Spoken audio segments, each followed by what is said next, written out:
Kwa muhula wake nitakurudia. Kwa muhula wake nitakurudia.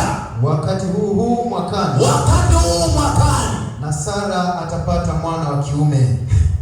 Na Sara ni Sarai hapa. Sara atapata nani? Mwana wa kiume. 21 mstari wa kwanza hadi wa 3. Linasema Bwana akamjia Sara kama alivyonena. Bwana akamrudia Sara kama alivyonena. Na Bwana akamfanyia kama alivyosema. Na Bwana akamfanyia kama alivyosema. Sara akapata mimba akamzalia Ibrahim mwana wa kiume. Sara akapata mimba akamzalia Ibrahim mtoto wa kiume katika uzee wake. Katika uzee wake. Kwa muhula alioambiwa na Mungu. Kwa muhula alioambiwa na nani? Na Mungu. Narudia tena, kwa alipata mtoto wakati gani? Kwa muhula alioambiwa nani? Na Mungu. Ibrahim akamwita jina lake Isaka. Yule mwana aliyezaliwa ambaye Sara alimzalia. Ibrahim akamtahiri Isaka mwanawe hadi wa 3. Okay. Mstari wa 3 anasema Ibrahimu akamwita jina lake Isaka yule mwana aliyezaliwa ambaye Sara alimzalia. Soma tena 18 Biblia inasema kuna neno gani lililo gumu la kumshinda Bwana? Kwa muhula wake nitakurudia wakati huu mwakani, na Sara atapata mwana wa kiume. Bwana Yesu asifiwe sana.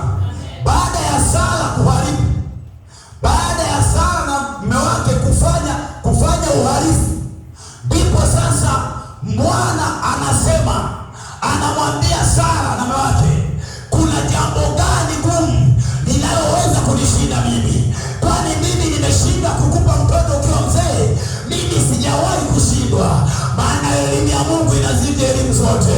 Maana elimu ya Mungu ni zaidi ya elimu ya dunia. Maana elimu ya Mungu ni zaidi ya wanasayansi. Yeye akisema ndio, hakuna atakayesema hapana.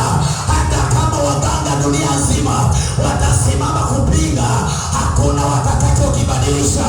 Hata kama alivyofanya Farao, aliita wachawi wote wa Misri ili wamtafasirie ndoto, lakini haikuwezekana.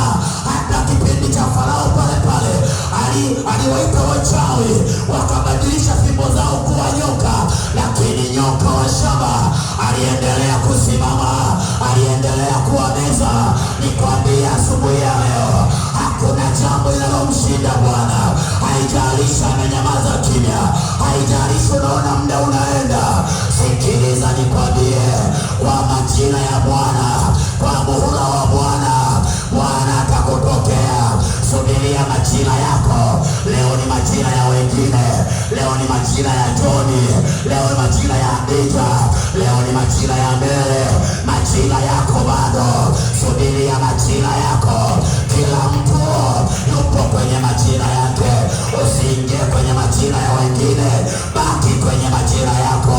Bwana atakurudia, maana hakuna jambo lote linaloweza kumshinda. Anamwambia Sara